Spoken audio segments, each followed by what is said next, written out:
Vamos a dar inicio a la última conferencia de este día. Luego vendrá la mesa redonda. La conferencia se intitula Responsabilidad penal por productos adulterados o defectuosos, fraude en la entrega de las cosas, que estará a cargo del doctor Alfonso Navas Aparicio. Los comentarios los realizará la doctora Doris Arias Madrigal y la moderadora es la doctoranda Francini Quesada Saras, egresada del programa de doctorado en Derecho y profesora de la Cátedra de Criminología de la Universidad Escuela Libre de Derecho. Muy buenas tardes. La conferencia de hoy, como ya se indicó, será sobre responsabilidad penal por productos adulterados o defectuosos. Continuando con la misma dinámica que se ha seguido en este tipo de conferencias, damos en este momento la bienvenida al doctor Alfonso Navas Aparicio para que inicie su conferencia. El doctor Alfonso Navas Aparicio es doctor en Derecho Penal de la Universidad Complutense en Madrid, España. Es letrado de la Sala Tercera de la Corte Suprema de Justicia y profesor del programa de doctorado en Derecho de la Universidad Escuela Libre de Derecho. Muy buenas tardes. Doctor Navas, puede comenzar.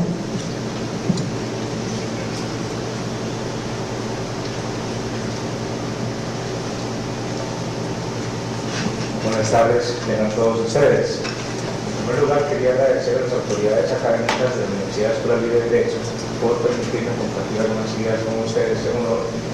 nada más nada menos que el profesor doctor Enrique Oscar Zapatero, que nos honra estos días no solamente con su presencia, sino también con sus conocimientos, con su transmisión de experiencias, y que nos sigue honrando también a través de sus discípulos, dentro de los cuales contamos con el profesor doctor Carlos Chinchilla Sandí, de extraordinarias cualidades, capacidades profesionales y académicas. En ese sentido, es una honra para mí poder participar y poder decir algunas palabras en honor al profesor Basilisco Zapatero. Así entonces, en honor al profesor Basilisco Zapatero, las siguientes palabras sobre la responsabilidad penal por productos adulterados o defectuosos, que básicamente se fraude en la entrega de las cosas, que no viene sino a ser básicamente una modalidad de lo que tradicionalmente, o una forma de lo que tradicionalmente se denominaba, o se denomina el derecho penal del consumidor. El proceso productivo del sistema económico característico de nuestra sociedad industrial ha hecho al derecho penal involucrarse en esa dinámica, precisamente la del sistema económico, a partir de los daños que por lo general para un considerable grupo de personas ocasionan los artículos o bienes destinados a consumo o uso masivo. Estos perjuicios no solamente pueden presentarse en el ámbito económico de las personas, lo que sucede cuando el objeto entregado no reúne las cualidades o las propiedades acordadas que justificaron el negocio y en consecuencia el precio pactado, sino que también podrían menoscabar el bien jurídico, salud e incluso la vida de los adquirentes si el destino del producto adulterado o defectuoso supone su contacto físico o ingesta en el marco de la utilización normal del producto. En ambos casos estamos en presencia de un fraude en la entrega de la cosa objeto de uso o consumo, toda vez que media un engaño acerca de las cualidades del bien otorgado. En el primer caso estamos en presencia de un delito de estafa, si al momento del contrato se le oculta al comprador la adulteración o defecto del objeto. En el segundo caso, se corresponde con los delitos de corrupción y adulteración de sustancias o cosas y su circulación con peligro para la salud, y con los delitos también de homicidio y lesiones. Este es el que ha generado este último más polémicas a nivel de la dogmática jurídico-penal, pues para algunos las fórmulas tradicionales no parecen dar una solución satisfactoria a este tipo de supuestos. En definitiva, estas dos clases de fraude en la entrega de cosas se enmarcan dentro de los llamados delitos socioeconómicos si estos hechos suceden en el marco de la producción, oferta y distribución de bienes de consumo. De ahí que el derecho penal económico, que es sobre el cual versan diferentes temas en este Congreso, no se defina, en mi criterio, por su objeto de protección, pues si existiera un bien jurídico que a modo de denominador común pueda agrupar diversos delitos bajo una misma estructura sistemática, como por ejemplo referir el orden socioeconómico como objeto de tutela penal, sino que, en mi criterio, el derecho penal económico se define por las especiales circunstancias en que se ejecutan las conductas, que si bien ponen en peligro o lesionan diferentes bienes jurídicos tradicionales e individuales, se caracterizan por la mediación de actividades industriales o mercantiles con fines lucrativos. De esta manera, en mi criterio igual, se eludiría la duplicidad que podría suponer dar un tratamiento diferenciado en la parte especial a delitos clásicos de naturaleza individual cuando afecta también la producción, distribución y consumo de bienes y servicios más allá del meramente tecnológico con atención a determinadas consecuencias. En virtud de lo anterior, el derecho penal económico debe estar presidido por las exigencias derivadas de la justicia social en el ámbito del orden económico en el cual participa el Estado. Así, en el contexto de la responsabilidad penal por el producto en su entrega fraudulenta, se trata de un equilibrio entre la libertad de comercio, la organización y estimulación de la economía por parte del Estado, la justicia social en condiciones de igualdad para todos los factores que concurren en el proceso de producción y la protección a la vida, salud e intereses económicos de los consumidores, derechos y libertades y facultades, todas ellas contempladas en los artículos 45, 46, 50 y 74 de la Constitución Política. Desde esta perspectiva, entonces, sí cobra sentido la intervención de la potestad punitiva del Estado para limitar la libertad en la producción y comercio de bienes de adquisición y uso generalizado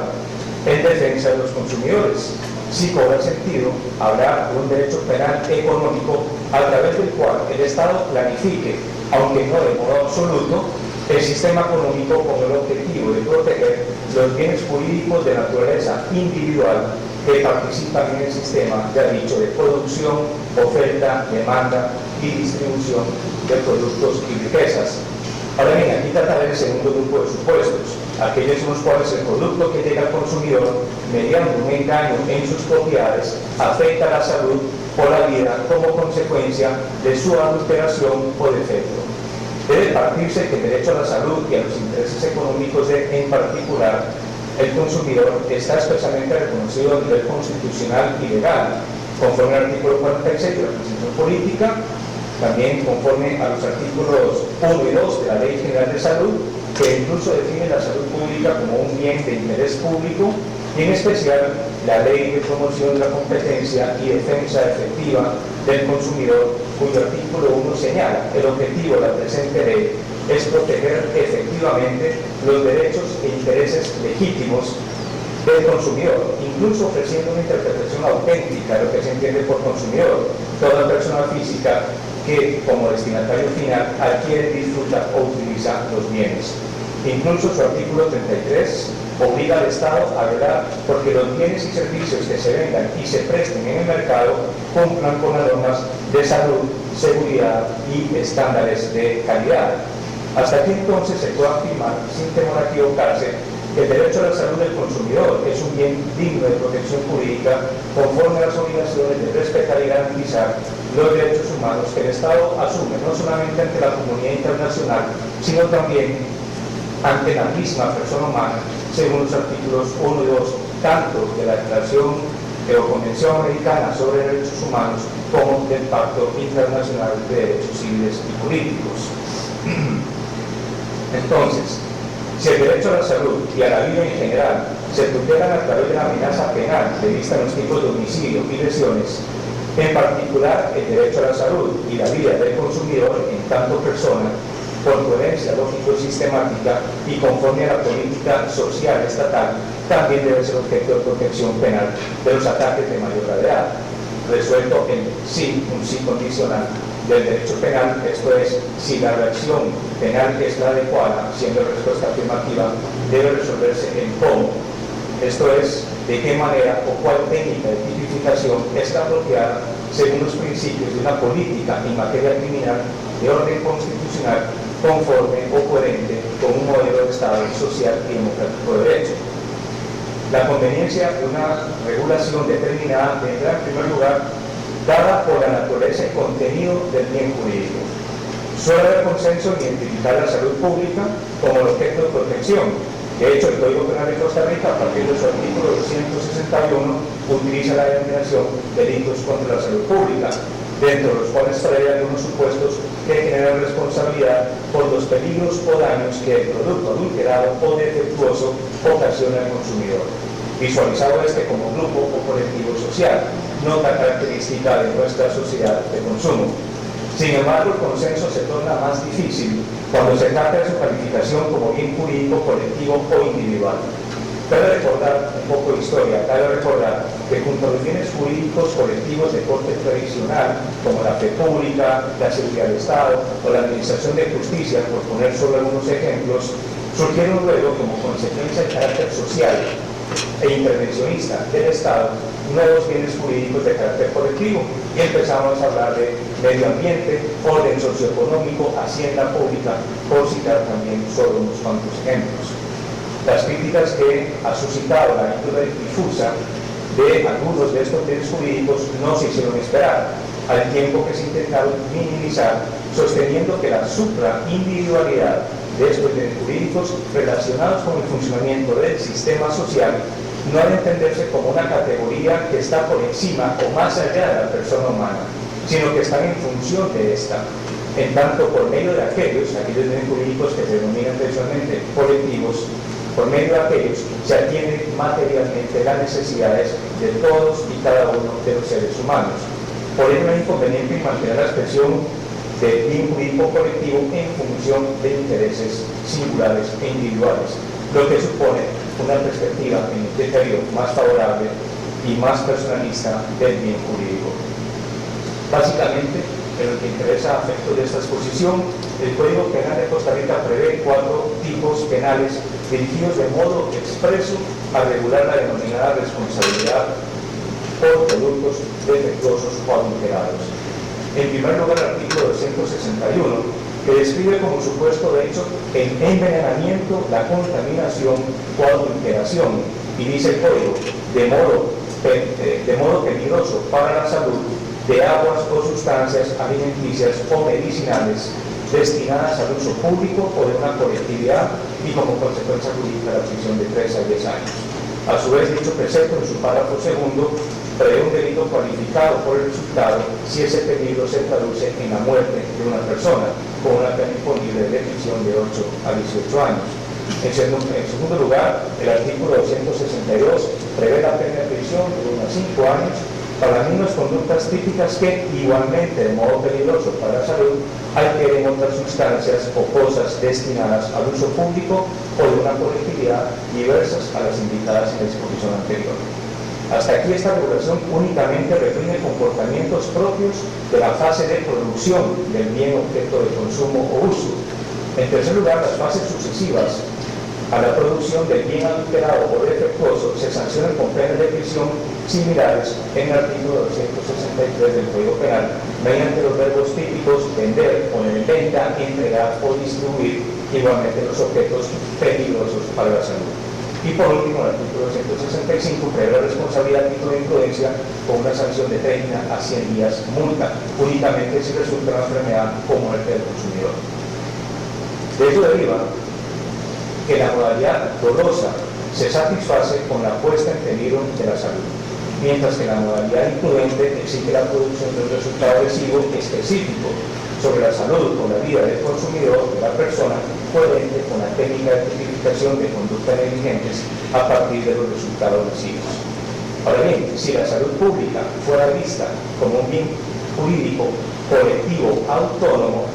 su puesta en peligro supondría ya que los tipos penales estos se deberían entender como tipos de lesión,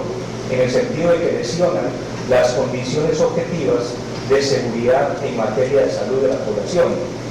Mientras que si la salud pública es entendida como el conjunto de saludes individuales de todas las personas, estos tipos penales se construían a partir de la noción de peligro para la integridad, no como tipos de lesión, sino de peligro. Dado que los tipos básicos dolosos se estructuran como delitos de peligro, resulta imprescindible darle contenido a esa idea de nocividad que marcará el límite de intervención del derecho penal. Hay dos notas características en la tipificación de estos delitos. Primero, la idoneidad del producto para producir daños en la vida o salud, sin que sea necesario por el momento que acontezca este último resultado para su consumación. Basta que el producto sea nocivo, sea peligroso. Y en segundo lugar, la idoneidad en sí misma de las conductas de mercadeo del producto para poner en peligro a los potenciales consumidores. Por ello, las normas penales, y me parece lo correcto, no conciben la salud pública como bien jurídico colectivo autónomo, sino como el conjunto de saludes individuales. Ahora bien, los problemas no finalizan ahí. La puesta en peligro para la salud de los consumidores representa entonces una exigencia común a las diversas modalidades de tipos dolosos básicos. De aquí que no resulte infundada la pretensión de interpretar la naturaleza de ese peligro. Esto es, si el peligro debe entenderse como el resultado de las conductas descritas, en cuyo caso estaremos en presencia de delitos de peligro concreto, actual, es decir, un peligro, una inminencia de lesión, o si por contrario, el peligro debe entenderse como una particularidad que se predica de la sola realización de las conductas descritas en el tipo, que nos llevaría a tener los delitos de peligro abstracto, potencial e inminente. La expresión utilizada en el código de modo peligroso para la salud, contenida en estas disposiciones, exige que el producto adulterado o defectuoso por lo menos esté a disposición directa del consumidor. Esto significa que no basta con pervertir el bien objeto de consumo masivo, sino que hace falta que este bien objeto de consumo masivo se ofrezca en el mercado, aunque materialmente no esté aún en posesión del consumidor final. De esta forma, los delitos de corrupción y adulteración de sustancias o cosas destinadas al uso público no se entenderán realizados sin la paralela circulación de esas sustancias.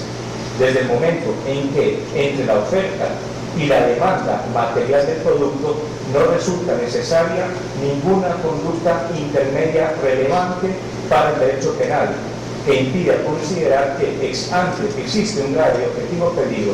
para la salud de las personas a las que se dirige la cosa producida, lo que supone por sí mismo la infracción de la norma penal conforme al principio de seguridad jurídica e intervención mínima del derecho penal. Entonces, la oferta material del producto en el mercado representa el momento o un momento de antelación al daño del conjunto de saludes individuales de las personas, suficiente para que la función preventiva del derecho penal se presente al menos como eficaz. En definitiva, estos delitos se tendrán por consumados con la presencia de ese peligro concreto, pues a partir de entonces se puede asegurar que la lesión a la salud del consumidor difícilmente podrá ser evitada una vez que ese objeto esté ya a disposición en el mercado. Es insuficiente o resulta insuficiente traspasar el riesgo jurídicamente permitido en la fabricación de la mercancía, lo que se presenta con la adulteración o defecto mismo del producto mediante la infracción de las disposiciones administrativas que regulen la materia. Por ello, la relación de los artículos 34 y 43 de la Ley de Promoción de la Competencia y Defensa Efectiva del Consumidor apuntan como deber del productor y del comerciante frente al consumidor cumplir con lo dispuesto en las normas de calidad y reglamentaciones técnicas dictadas por la administración pública. Se precisa además de ese inminente contacto entre la salud del consumidor y el objeto material contenedor del peligro, al margen del distanciamiento espacio-temporal entre la oferta y el posterior resultado lesivo, producto del consumo o uso del bien. Este será el contenido de la nocividad del producto e idoneidad de la conducta previstas en los tipos penales dolosos básicos. Es decir, como estaba también con unos recesos, el hecho de que el consumidor adquiera el bien, lo compre y aún no lo consuma aunque sea que ese es un bien alimenticio, alimentario, requiera tiempo después este tipo de delitos de corrupción y circulación de bienes adulterados o defectuosos ya se ha cometido. Es decir, ese distanciamiento temporal es irrelevante a efectos penales. Es como si pensamos en el ejemplo que una persona coloca un artefacto explosivo para que se detone una semana después. Es decir, entre la colocación de ese artefacto explosivo en un lugar donde existan o estén presentes varias personas que hayan objetos materiales y la explosión posterior, no hace falta para el derecho penal nada más para entender que hay un peligro concreto para la salud, la integridad, la vida de las personas, incluso para objetos materiales. Y no embargo, en nuestro Código Penal se regula el delito de explosión y también hace alusión a los peligros. Es decir, el derecho penal no puede esperar a los momentos inmediatamente previos, si es que se llega a conocer, de explosión de la bomba para decir ya estamos frente a un delito consumado. Ya esa conducta, al margen del resultado posterior, y en el momento en que se produzca, es relevante y peligrosa para el derecho penal. El derecho penal no puede esperar más, ya sería ineficaz. En definitiva, estos delitos se tendrán por consumados con la presencia de ese peligro concreto, pues es a partir de entonces que se puede asegurar que la lesión a la salud del consumidor difícilmente podrá ser evitada. El resultado peligro concreto para la salud pública justifica entonces la intervención del derecho penal al tratarse de conductas que, si bien no han producido un resultado lesivo, pueden ocasionarlo, es decir, hay un peligro inminente de lesión. La producción posterior de un resultado o de un daño en la integridad psicofísica del consumidor solo demostraría ex post la nocividad del objeto negociado. Pero un posterior resultado físico natural lesivo como consecuencia del consumo o uso del producto adulterado nos plantea otra serie de problemas adicionales que nos aparta relativamente de los delitos contra la salud pública y nos conduce a los tipos penales de homicidio y lesiones. Me refiero a la relación de causalidad y a las cuestiones acerca de la imputación objetiva del resultado lesivo y a las cuestiones acerca de la imputación a la conducta previa.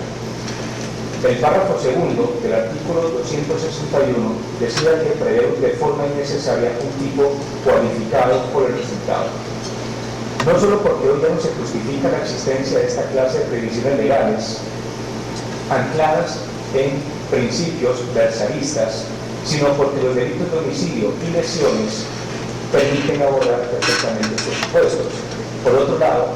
a modo de crítica, la causación imprudente de daños a la salud o vida del consumidor se sanciona en el artículo 265 del Código Penal con una pena de 30 a 100 días multa, disposición que igualmente resulta inútil.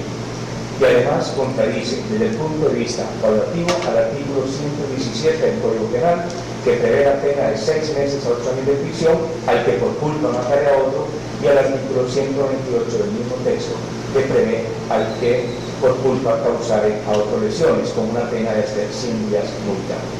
En aplicación de las reglas del concurso aparente de normas, habría que aplicar los preceptos contenidos en la sección sobre los delitos contra la salud pública para los supuestos de lesiones o muertes derivadas del uso o consumo de productos defectuosos o adulterados ofrecidos en el mercado, lo que supondría un incomprensible menor rigor punitivo, al ser conductas, todas ellas de igual gravedad que las de homicidio y lesiones por atentar contra los mismos bienes jurídicos, la integridad y la vida de la persona consumidora. No se explica desde el principio de igualdad y proporcionalidad que la salud y, en menos medida, la vida del consumidor tenga un tratamiento penológico diferente respecto del no consumidor, o así la libertad de mercado, esa feroz industrialización que el capitalismo económico justificara una menor valía de los derechos del consumidor. Pues bien, dejando de lado esa desacertada regulación, deben determinarse los criterios exigibles para atribuir el resultado lesivo a la conducta previa realizada a título de dolo o de imprudencia o culpa. Sabemos que no podemos darnos por satisfechos con criterios puramente extrajurídicos o naturalísticos, al modo que lo hacía la primera causalidad, incluso con su pretendido correctivo de la conditio sine qua non. Así como tampoco resulta oportuna la teoría de la adecuación, que si bien pretendió introducir criterios normativos, en mi criterio, resultaron sumamente ambiguos. Hay algo ineludible y básico en este tipo de casos, cuando hay un resultado lesivo posterior. Debe existir un vínculo entre el resultado y la conducta. Sin embargo, para el derecho penal hace falta algo más que ese sentido físico-natural. Hace falta algo más que una relación de causa-efecto, hace falta algo más que esa condición sea causa de un resultado. Se requiere una ulterior valoración jurídico-penal para determinar si ese resultado lesivo puede ser atribuido objetivamente a la conducta. De aquí que, si bien esa relación de causalidad físico-natural no prejuzga la imputación objetiva del resultado a la conducta, sí se rige en uno de sus presupuestos básicos, al que luego se le sumarán valoraciones normativas. Debe haber en primer lugar una relación causa-efecto entre el producto adulterado o defectuoso y la lesión a la salud o vida del consumidor. Y ello se determina al modo de la ley causal natural, es decir, una pericia técnica que verifique, según las leyes naturales ajustadas al conocimiento experimental, acorde al desarrollo científico y tecnológico disponible, que el resultado de un organismo humano es consecuencia de las propiedades de las cosas de uso o consumo masivo. Dado que la misión del derecho penal reside en la protección de los bienes jurídicos de mayor importancia ante los ataques de mayor gravedad que contra ellos se dirijan, la responsabilidad penal por el producto defectuoso o adulterado debe ir precedida de la creación de un riesgo típico, de un riesgo no permitido o de un incremento del riesgo más allá de lo permitido. En casos como los que son objeto de esta exposición, el riesgo permitido vendrá determinado por las leyes y por los reglamentos que regulen los estándares de calidad en la producción y comercialización del bien de uso o consumo que se pretenda ofrecer en el mercado, como exige en términos amplios la Ley General de Salud. Esto nos lleva a admitir que los tipos penales que regulan la responsabilidad por productos adulterados o defectuosos constituyen normas en blanco, cuyo supuesto derecho debe integrarse con normas extrapenales reguladoras de la actividad concreta de que se trate, para precisar los límites dentro de los cuales se permite el riesgo que para la salud pública supone la actividad económica dirigida a proporcionar bienes de uso o consumo masivo. Esta técnica legislativa, a mi criterio, resulta necesaria, no la que ha sido criticada, resulta necesaria ante el carácter complejo y cambiante de las actividades económicas, de las actividades industriales y ante la aparición de nuevos productos que la tecnología ofrece al mercado. Sin embargo, ha de considerarse que aún cuando un objeto de consumo o uso colectivo, defectuoso o adulterado, cuente con registro de sanidad, los especiales conocimientos del autor que permitan conocer ese peligro, esa nocividad, le convierten en garante de los bienes jurídicos de titularidad de los posibles consumidores por la existencia de una fuente de peligro en su propio ámbito de dominio. Es decir, podamos, por ejemplo, que el producto que está ofreciéndose en el mercado cuenta con su registro de sanidad, cuenta con los estudios previos en temas de salubridad, pero sin embargo, la persona que ofrece al mercado este producto sabe, conoce que a pesar de esa autorización administrativa, el producto se encuentra defectuoso o adulterado. Ya sea porque, por ejemplo, imagínense ustedes que sean langostas y la persona sabe que si una langosta huele a amoníaco es porque está defectuosa, y eso es cierto. Y aún así, por ejemplo, la vende, a pesar de que su venta de esa langosta se está autorizada. O igual, por ejemplo, con pescados. En estos casos, esos especiales conocimientos no impiden considerar que ya esa persona es garante de los bienes jurídicos de los titulares a los cuales se ofrece el producto y que por lo tanto se ha excedido, en caso que omita retirar el producto, se ha excedido el riesgo permitido. Una vez que en los procesos de producción y comercialización se han observado los patrones de salubridad, el derecho penal exigirá, para atribuir responsabilidad, que ese riesgo típico o no permitido se haya realizado o materializado en el resultado lesivo. Esto es, que el incumplimiento de las normas administrativo-técnicas sobre la calidad del producto suponga su adulteración o defecto, y se traduzca en un daño para la integridad psicofísica o la vida de la persona. En la determinación de estos dos componentes, creación de un riesgo típico y realización de este en el resultado expresivo, cobra especial relevancia los criterios del fin de la norma o ámbito de protección de la norma. Este principio de carácter teleológico permite comprobar ese necesario vínculo jurídico entre un comportamiento que, al infringir determinadas normas, genera un riesgo relevante para el derecho penal y por consiguiente un resultado lesivo, de manera que quepa imputar este a aquel.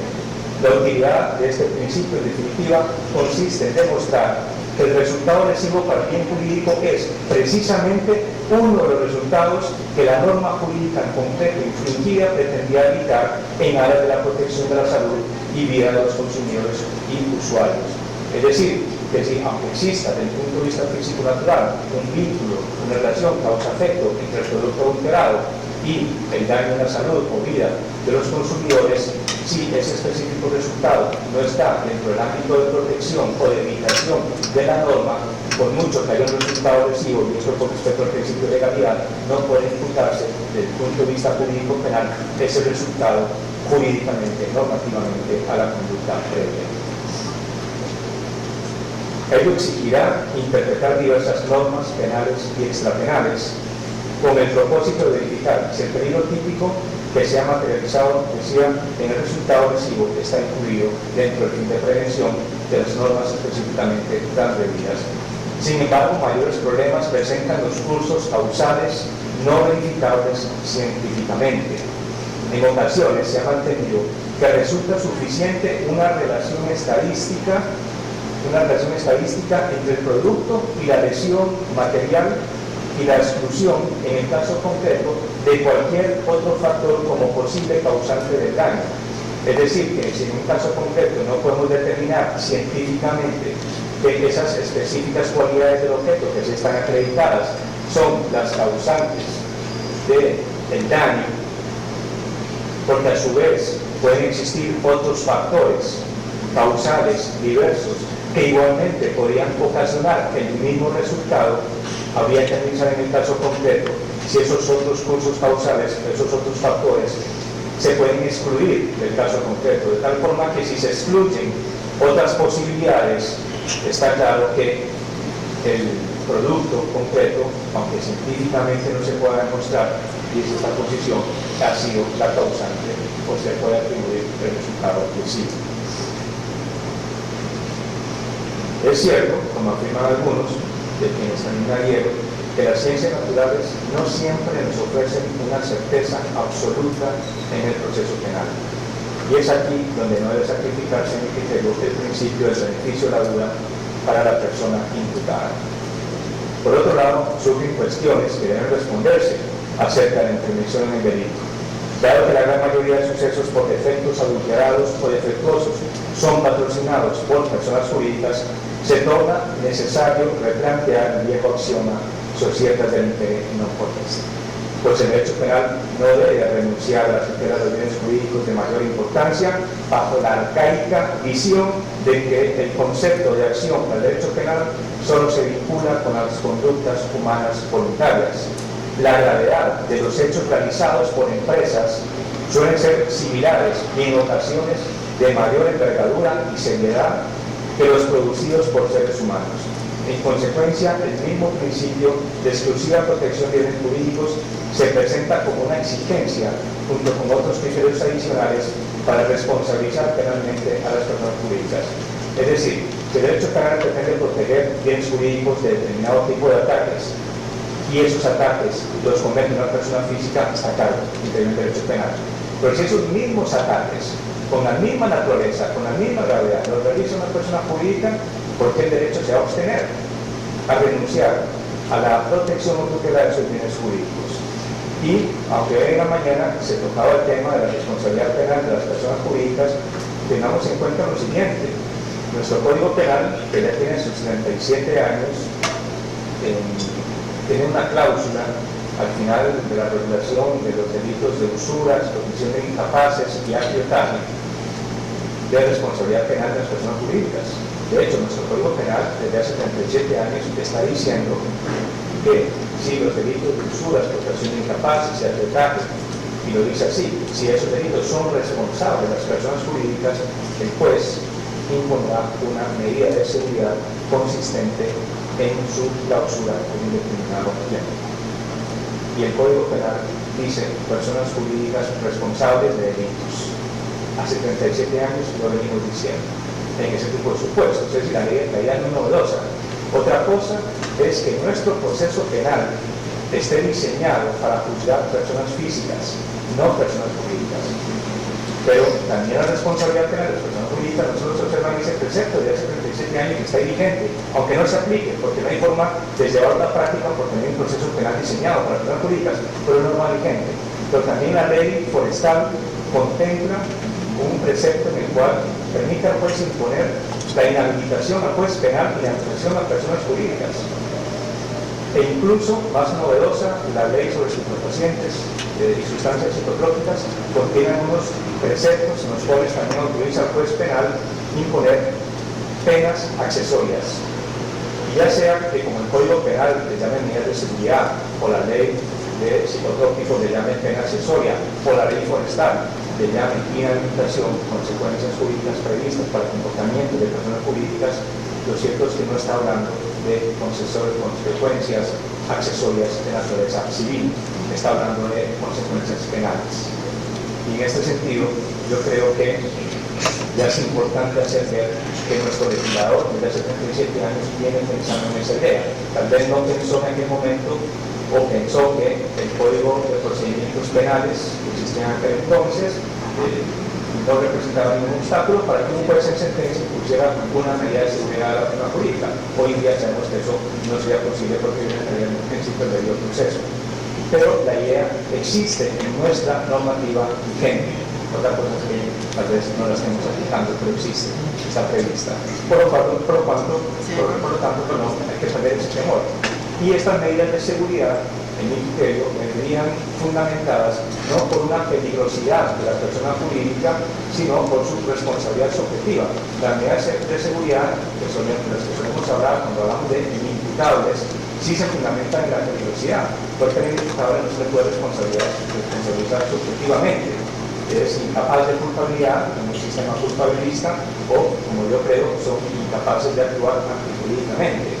En este caso, yo no puedo hablar de responsabilidad subjetiva, pero sí de un diagnóstico de peligrosidad criminal que justifica la imposición de una medida de seguridad curativa. Pero la medida de seguridad, si queremos llamarle de esa manera, que se imponen a las personas jurídicas, vendrán fundamentadas en la responsabilidad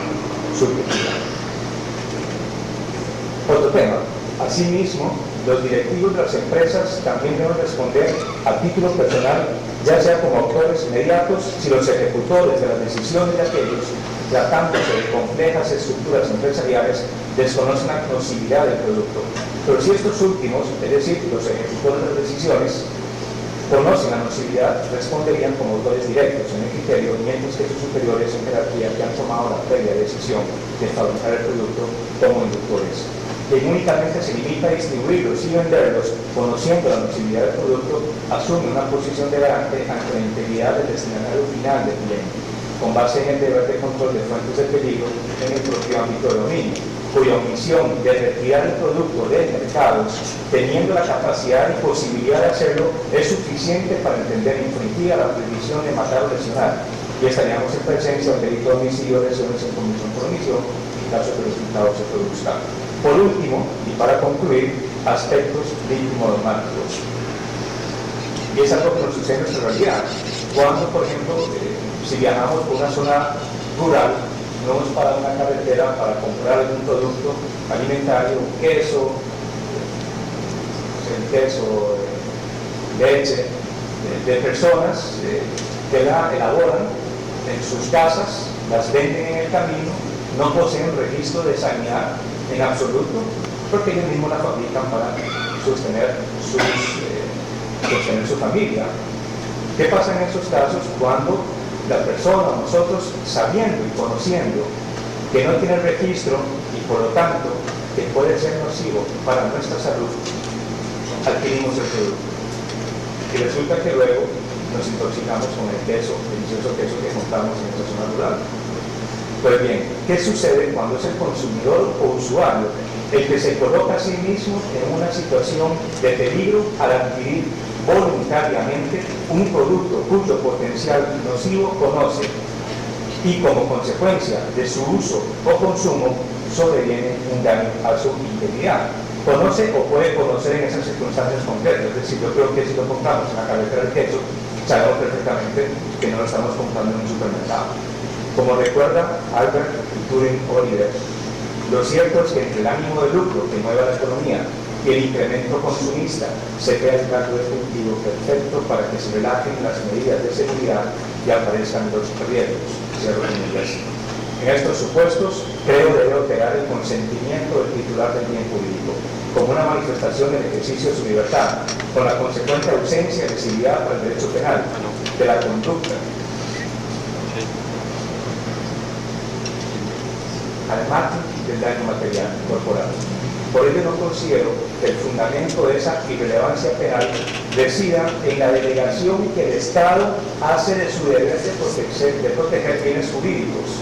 en la víctima o en la potencial víctima, sino más bien, y por cuestiones ideológicas, sino más bien en la disponibilidad del bien jurídico por parte de su titular,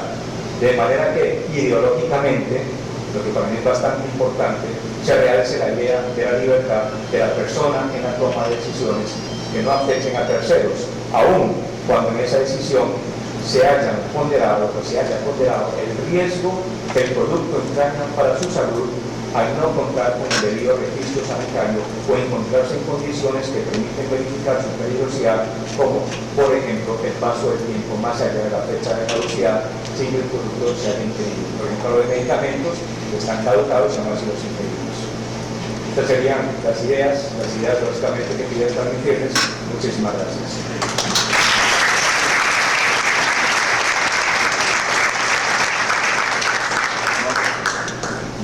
Gracias, doctor Navas. A continuación tenemos los comentarios sobre la conferencia a cargo de la doctora Doris Arias Madrigal. La doctora Doris Arias realizó sus estudios de doctorado obtuvo su doctorado en la Universidad de Alcalá de Henares, en España. Es jueza además de la Corte Suprema de Justicia y profesora del programa de doctorado en Derecho en la Universidad Escuela Libre de Derecho. Para los comentarios, la doctora Arias tiene 15 minutos. Después de escuchar la excelente disertación que nos ha dado don Alfonso, queda relativamente poco que agregar. Sin embargo, voy a hacer algunas precisiones y algunas consideraciones que considero oportunas. No sin antes referirme al homenaje que nos tiene aquí, que es la concesión del doctorado honoris causa al doctor Enrique Basilio Zapatero, porque considero que reconocer en vida el legado de una persona es uno de los gestos de mayor encono que se pueden tener. El doctor Zapatero ha realizado una fructífera labor académica y judicial, que son a veces dos planos muy difíciles de conciliar, pero para quienes los compartimos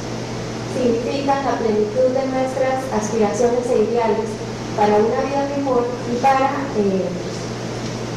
digamos, el legado que podemos dar o la herencia que podamos dar a las generaciones futuras. Sin duda, las ponencias del doctor Zapatero, del doctor Basilio Zapatero, han permitido construir doctrina dominante en hitos jurisprudenciales, como ocurrió con el caso de la Bolsa, de la cual él es el ponente o el presidente del tribunal y el ponente de esa sentencia. Lo que ha generado a partir de esa sentencia en España y en la ciencia penal un debate muy relevante, fundamentalmente por toda la doctrina jurisprudencial que se logra establecer, no solamente en el caso de la Bolsa, sino también en otros casos alemanes, como es el caso del DAL y el caso Conte.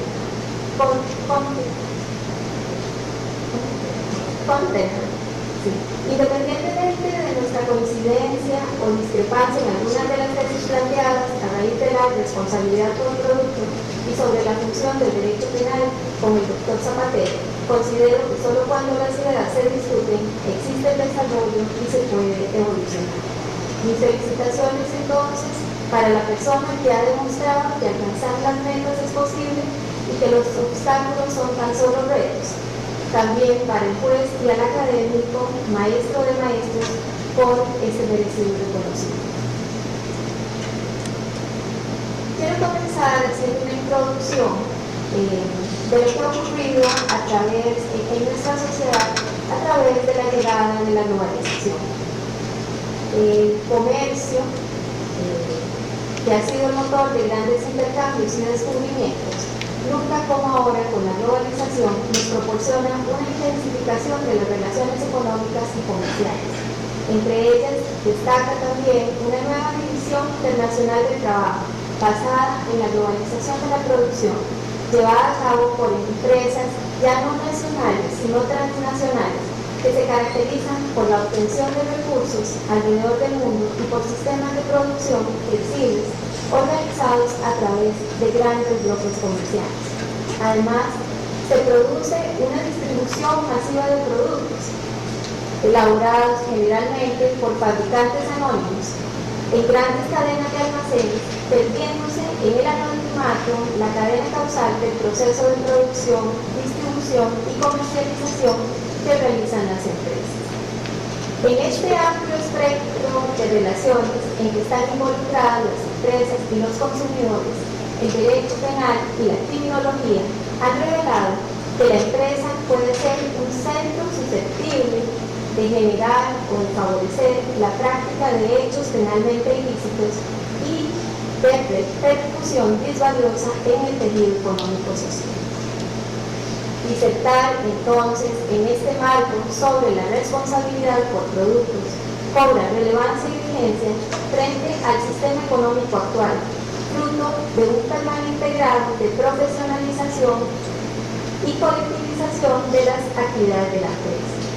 Lamentablemente, los seres humanos pareciera que tendemos a olvidar las experiencias y solo quedan si las vivimos en lo personal.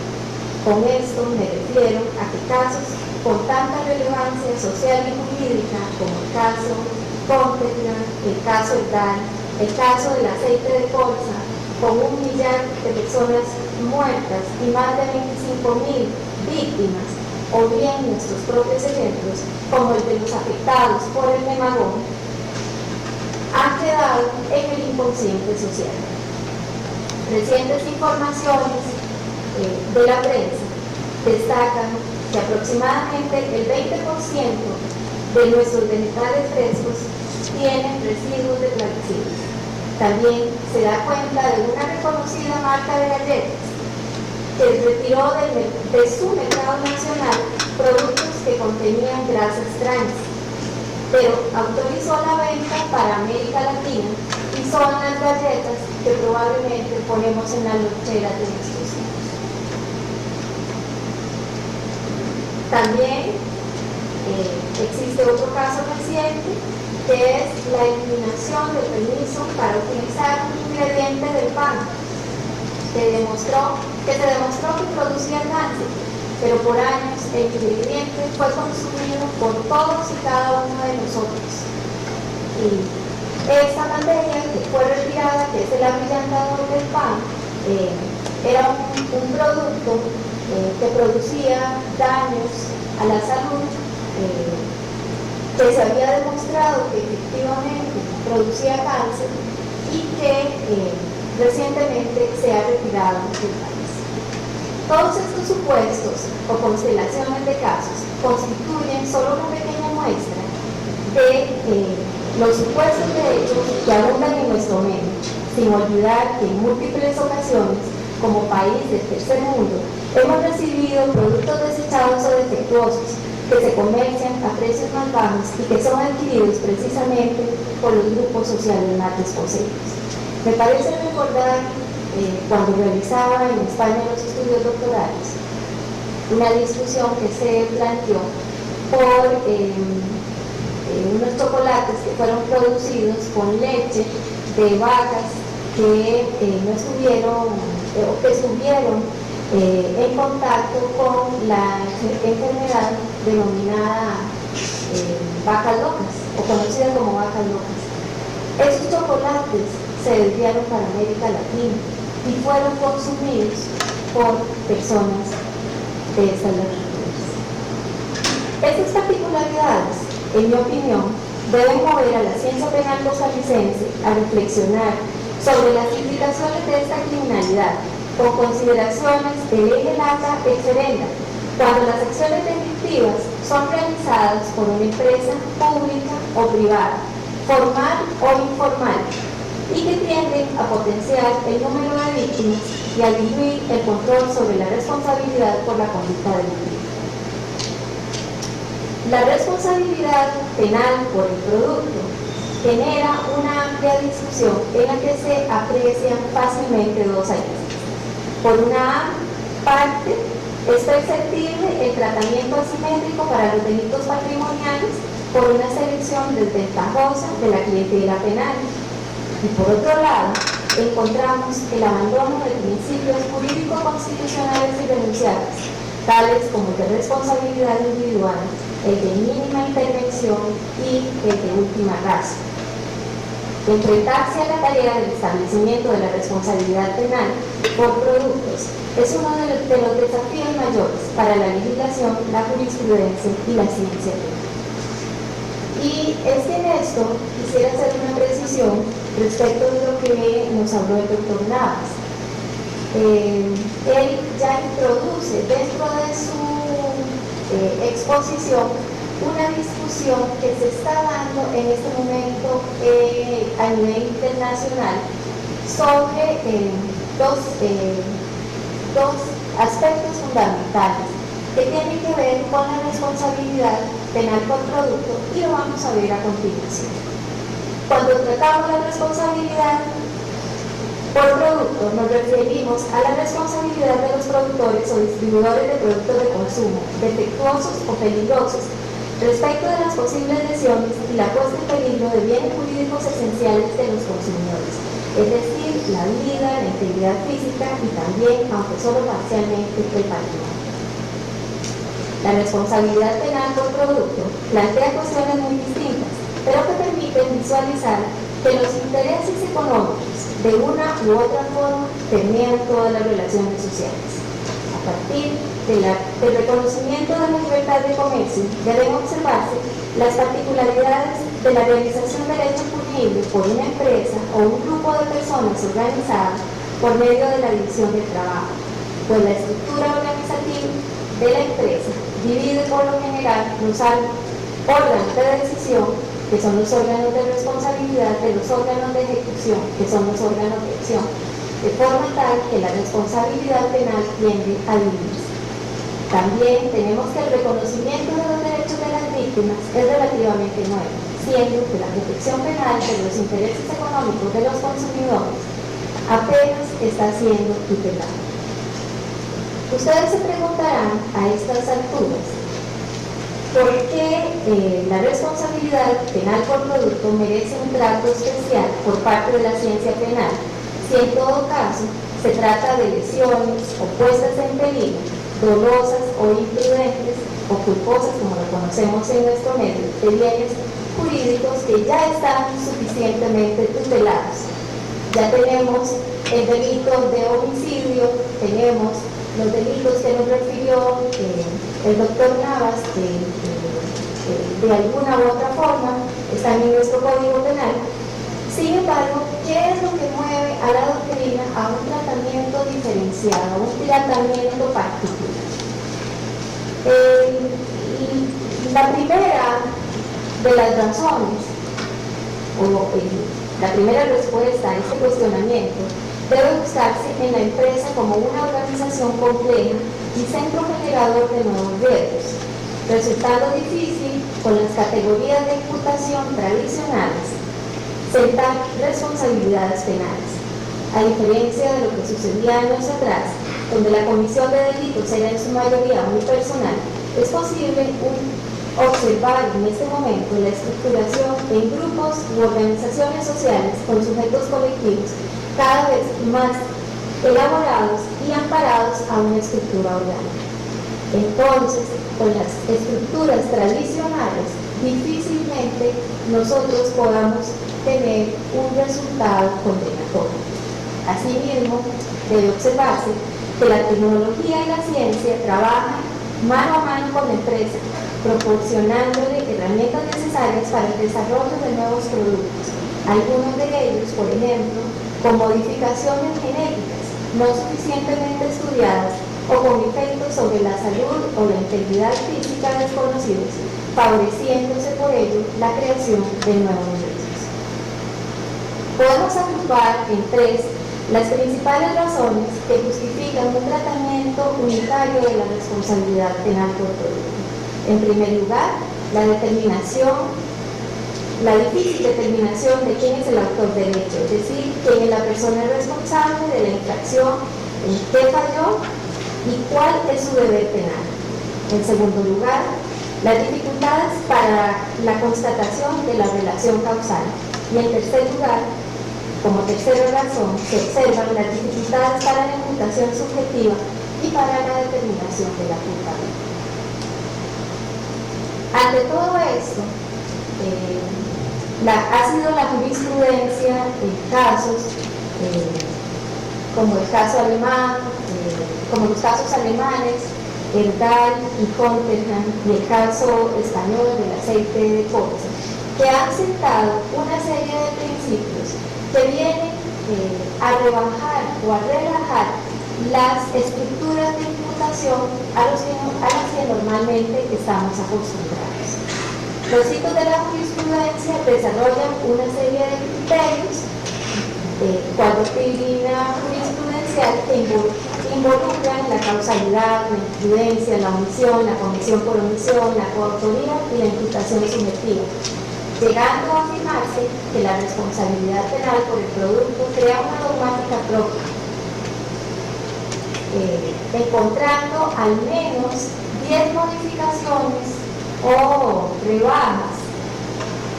a los criterios a los que tradicionalmente estamos acostumbrados. Y con esto no voy a entrar a detallar cada uno de estos criterios, parcialmente han sido tocados por el doctor Navas y estarán disponibles en la conferencia que por escrito he dejado a los organizadores del evento. Sin embargo, solamente quisiera resaltar que cuando nosotros hablamos de responsabilidad penal por el producto, tal y como lo entiende la doctrina española y alemana, estamos hablando de una rebaja significativa de garantías y de la flexibilización de garantías que ha sido realmente poco estudiada en nuestro medio. Dentro de la rebaja de garantías nos hacía referencia el doctor Navas al principio de Societas Delinquere non potens, según la cual las sociedades no pueden delinquir. No obstante, se ha abierto una línea para atribuir responsabilidad penal a los órganos de la sociedad. Pero lo paradójico de la responsabilidad penal por productos es la atribución de responsabilidad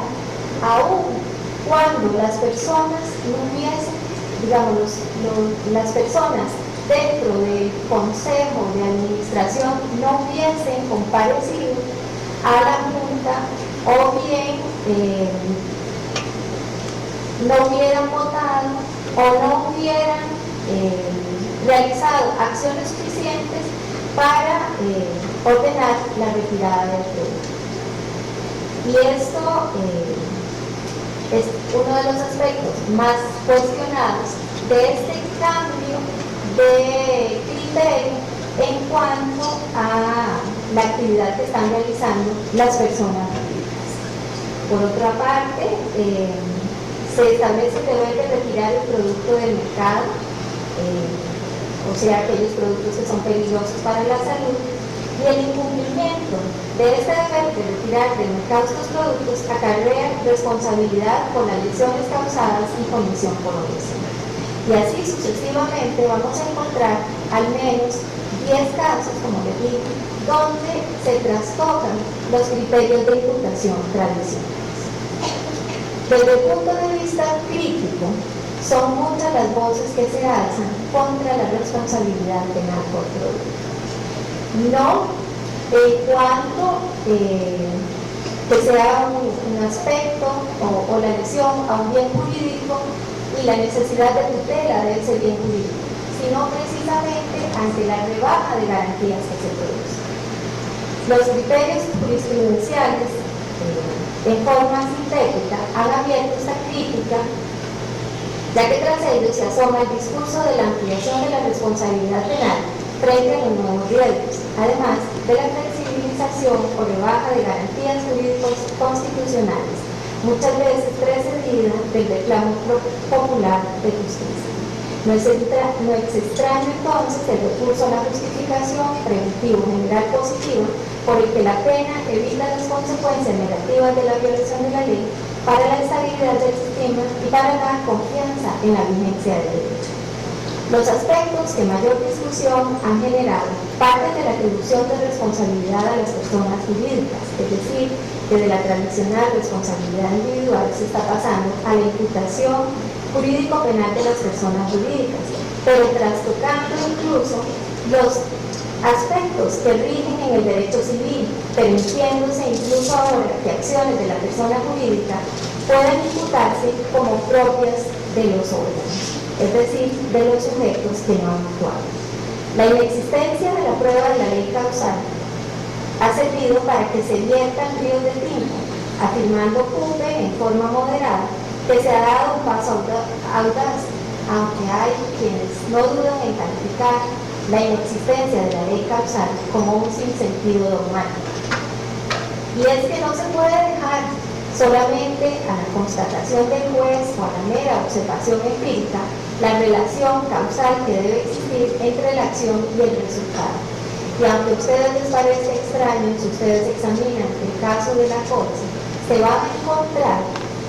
como en el caso de la colza, no se logra determinar cuál es la relación causal. Sin embargo, se establece que ha sido el criterio subjetivo del juez el que ha llevado a establecer la relación de causalidad. También se impone como criterio de imputación las categorías de competencia y reparto de deberes propios del derecho de sociedades, de forma tal que la responsabilidad se impone no a quien realiza directamente el daño, sino a la dirección de la empresa y a quien toma la decisión. Entonces, la responsabilidad va a ser no del sujeto más cercano a la producción del daño, sino de un sujeto que en el escalafón de la organización de la sociedad ocupa la función de dirección. Se ha criticado también el aumento exagerado en la posición de garante, cada vez más amplio, señalándose que todo aquel que incrementa el riesgo es responsable penalmente, imponiéndole el deber penal de evitar el daño, lo que redunda, como les digo, en un aumento exagerado y hasta a veces incontrolable del autor de la responsabilidad. Si desde el punto de vista del establecimiento del criterio de quién es el responsable de un hecho punible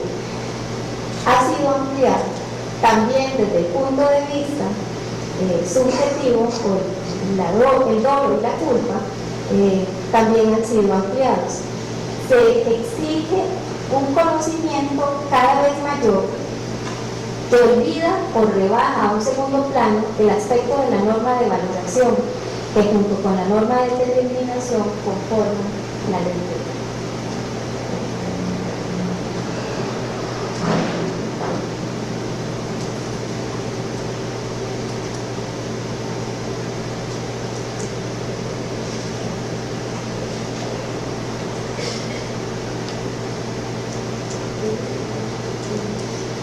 Bien, como les decía, entonces, cuando nosotros hablamos de la responsabilidad penal por productos, muchísimas veces creemos que lo que está diciendo la doctrina es lo mismo que nosotros estamos aplicando en nuestro medio. Sin embargo, el discurso doctrinal va por un lado y lo que nosotros estamos aplicando en nuestro país es otra cosa totalmente distinta. Aquí se han planteado dos escuelas de pensamiento, las dos escuelas de pensamiento dos escuelas claramente diferenciables de pensamiento. Una es la escuela que autoriza esta ampliación de responsabilidad ante los bienes jurídicos necesitados de protección y ante los nuevos riesgos, y luego nos encontramos la otra escuela que es la del grupo de Frankfurt o la escuela de Frankfurt,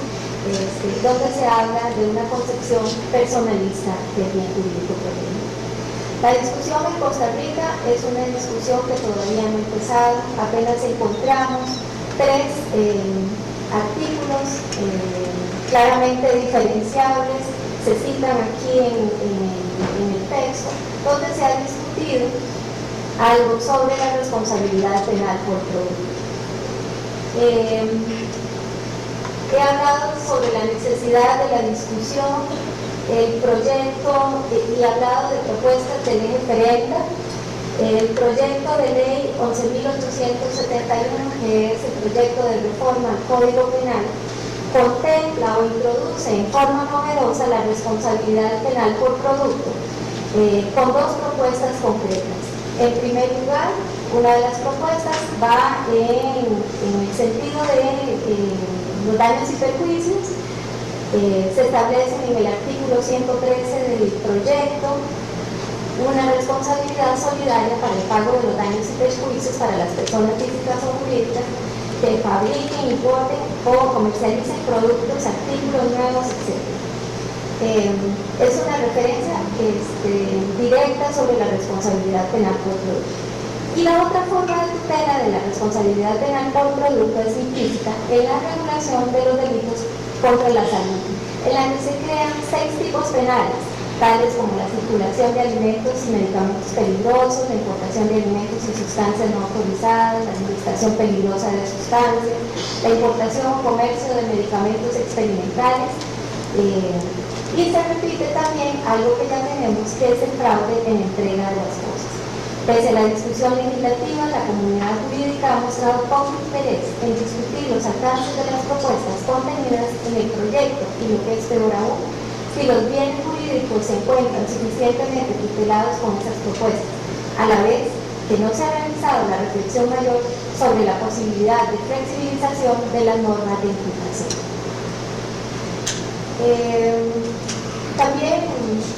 También realicé, y lo van a encontrar en la propuesta o en el documento escrito, un análisis de la jurisprudencia costarricense relacionada con la responsabilidad penal por producto, llegando a considerar finalmente que difícilmente, analizando la jurisprudencia dominante constitucional y la creación legal que nosotros tenemos, puedan trasladarse estos criterios que se están implementando en otros países en nuestro medio, fundamentalmente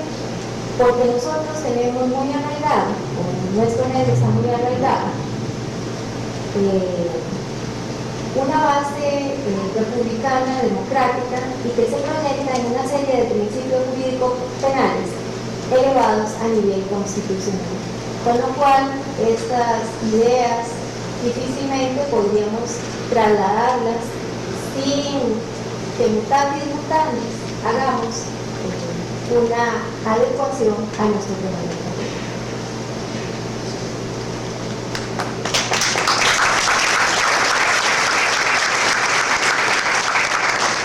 Muchísimas gracias. En realidad, hoy les di un poco más de tiempo de que ayer les pude ofrecer, en virtud de que empezamos para iniciar, tenía conocimiento de que el doctor básicamente estaba un poco atrasado y además no había llegado mi verduga, pero ya llegó, entonces por eso tuve que presionar un poco más a la doctora Arias porque si no, entonces me paran a mí.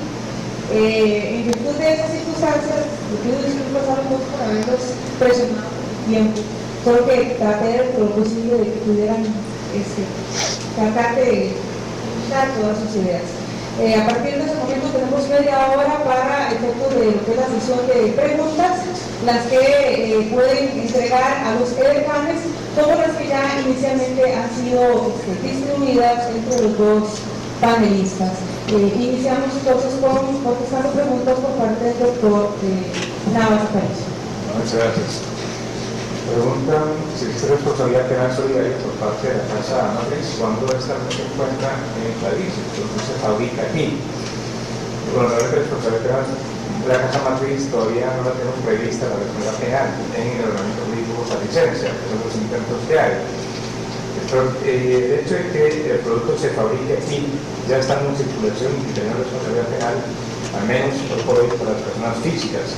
En la medida que hay circulación, recuerden que en mi criterio hace falta la circulación del objeto del bien de consumo masivo para que haya un peligro.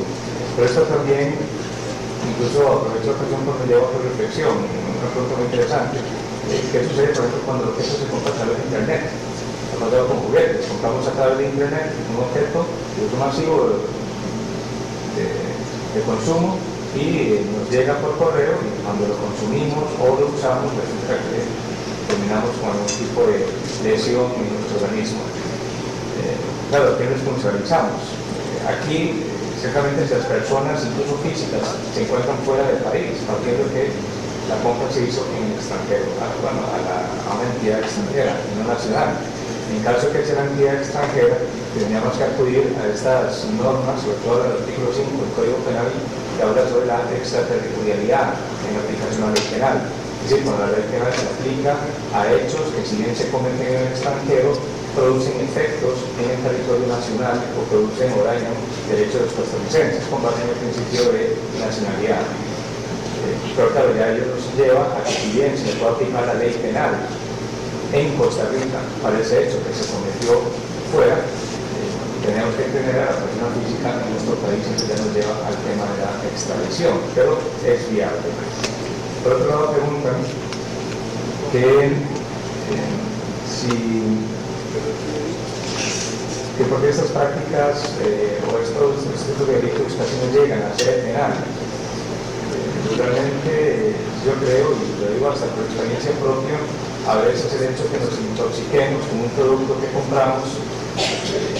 bien, pasamos un par de días tal vez con algún tipo de dolor estomacal, pero pensamos en el desgaste que va a ocasionar ir a la vía penal. Cuando tal vez una queja en los documentos de la defensa del consumidor o una queja en el mismo establecimiento o simplemente asumir la responsabilidad si es que nos compramos un coco en algún lugar en donde la persona manipulaba el mismo hielo y el sirope con las manos cuando se cobraba. Entonces también uno es consciente de su responsabilidad en ese tipo de casos, o cuando incluso tenía el registro y se ve en un supermercado, uno compró el pollo y se intoxicó. A veces uno porque hace falta un poco más de conciencia de ir al sede penal. Y los casos que han llegado a sede penal en otros países, como nos habló la doctora Arias, como el caso de la Polsa, el Fontagan, son casos en los que ha habido una intoxicación masiva, se ha causado una alarma social. Lamentablemente, todavía aquí pues, sí uno ha visto casos, y el último creo que fue la intoxicación por la mantequilla, que estaba alterada. Y ha habido otros casos también, pero que no han causado a veces una población una gran alarma social, como para que entonces se presenten ese montón de denuncias contra, sino que a veces incluso uno lo ve hasta con una intoxicación por agua que hubo hace unos años en Escazú, y que fue también masiva, pues hasta donde yo sé, nadie quiso interponer una denuncia penal. Yo creo que todavía hace falta un poco más de conciencia y a veces pensar en involucrarse con la Administración de la Justicia, lamentablemente a veces hasta ya nos echa un poco para atrás con todo lo que tenemos que hacer. Pero sí es cierto que hace falta un poco más de conciencia, sobre todo incluso porque esos artículos del Código Penal que estoy comentando sobre delitos contra la salud a veces son un poco estudiados, citados incluso a nivel de la academia. Y por último preguntaba sobre el temor a veces de asumir ciertas soluciones ante casos concretos. Incluso porque muchos jueces dicen, ¿por qué dicen, no crean derechos y después uno se limitarse? Bueno, está claro que por el principio de la realidad un juez no puede crear derechos, pero también hay que partir de la realidad. Los jueces no son, cuando lo ejercen, los abogados cuando ejercen como juez, tienen que aplicar la ley. Pueden interpretarla dentro del sentido literal posible, según los instrumentos que le dé la misma ley, pero a veces hay instrumentos que yo creo que sí los da nuestra ley, como lo expuse, que tal vez por desconocimiento o por falta de conciencia, porque eso que pensamos como ciudadanos, luego lo trasladamos a nuestra función como juez, nos hace tal vez no ver más allá de una simple intoxicación. Incluso hay que tener en cuenta que ese principio de legalidad, pues como digo, vincula mucho al juez y a veces te da escasa movilidad a los jueces. Ciertamente conocemos todos los casos en donde pues, a veces la jurisprudencia puede decir cosas que no duda si realmente lo dice la ley, pero yo creo que hay un impedimento. Otra cosa es que tal vez ya fuera de la judicatura se puedan hacer propuestas de reforma a nivel, incluso presentando propuestas proyectos de ley, incluso que la Asamblea Legislativa por parte de la Corte Suprema de Justicia. Pero los jueces en tanto jueces difícilmente podrán apartarse de lo que la ley les permite en este sentido. Por lo menos esas preguntas. Me preguntan si dice su exposición relacionada con responsabilidad penal por producto, en nuestro caso, involucra al Estado. Quisiera contestar diciendo que sí, que cuando yo hablé de empresa, la empresa debe entenderse en sentido amplio y en un sentido funcional, no en un sentido formal. Cuando nosotros en la responsabilidad penal por productos tratamos de sentar responsabilidades, el Estado también está involucrado. Porque los intereses económicos que están en juego y la protección de bienes jurídicos, en este caso los derechos también del consumidor, involucran ejemplos como los que señala la pregunta: agua contaminada con aceites carburantes a través de acueductos y alcantarillados, combustibles fósiles contaminados y degradados a través del recope, siempre y cuando esto tenga una incidencia en el bien jurídico protegido, o telecomunicaciones de baja calidad a través del ICE. Y quisiera sobre esto último puntualizar lo siguiente: cuando nosotros hablamos de responsabilidad penal por producto, se requiere que esta responsabilidad penal al final produzca un daño y que ese daño sea tutelado por el ordenamiento jurídico. En Costa Rica lo que ha pasado es que el tratamiento ha sido un tratamiento del orden civil y administrativo para todo lo que tiene que ver con los consumidores. Sin embargo, los consumidores como colectivo, como lo señalé ahora, rescatados desde el punto de vista victimológico, son recién llegados al debate penal.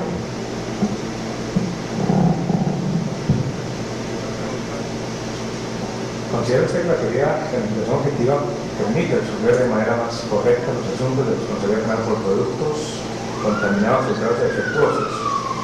Sí, si partimos de que estos productos ocasionen resultados lesivos. Recuerden incluso de algo muy significativo que a la hora de Gonzalo Zapatero en estas sesiones que tuvimos en la Universidad de Libre Derecho con los alumnos del doctorado y los docentes del doctorado, cuando refería que la investigación dio resultado, pues incluso él proponía que no debería estar en la parte general de derecho penal, sino en una parte especial porque no se dedica de todos los delitos, y eso está claro. Si la investigación dio resultados, se dedica a los delitos de resultado, cuando es un resultado físico natural, y hay que ver cómo vincularlo con criterios jurídicos a una conducta previa. Los delitos de mera actividad que se consuman con la misma conducta, como son los delitos de peligro concreto, los que hablemos, la producción, circulación de productos adulterados, no entra en una imputación objetiva. Pero para una imputación objetiva sí es necesaria en todo delito de resultado, es decir, el resultado físico natural separado de la acción previa. Y por eso prescindo tal vez de otras teorías como la ecuación, como la teoría de la causalidad, como el colectivo de la condición sine qua non, y creo que para mí da más seguridad, más fiabilidad,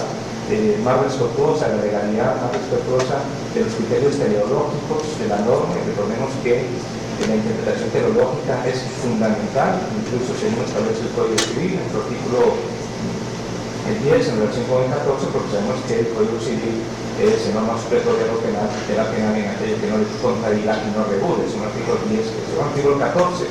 y el artículo 10 del Código Civil habla sobre los métodos de interpretación de las normas y dice que fundamental es el criterio teleológico y el ámbito de protección de la norma, utilizando los criterios de elevación del riesgo no permitido, que ese riesgo se materialice, realmente da más seguridad jurídica que lo que puede ser un juez con supresiones o inclusiones hipotéticas que al final implica simplemente acudir a la imaginación de lo que cada quien podemos pensar que puede suceder en un caso concreto. Por lo menos yo creo que son más justas desde el principio, desde el punto de vista de legalidad. ¿Alguna otra pregunta? Entonces, de esa forma le agradecemos al doctor Arias y al doctor Nava su participación. Muchísimas gracias.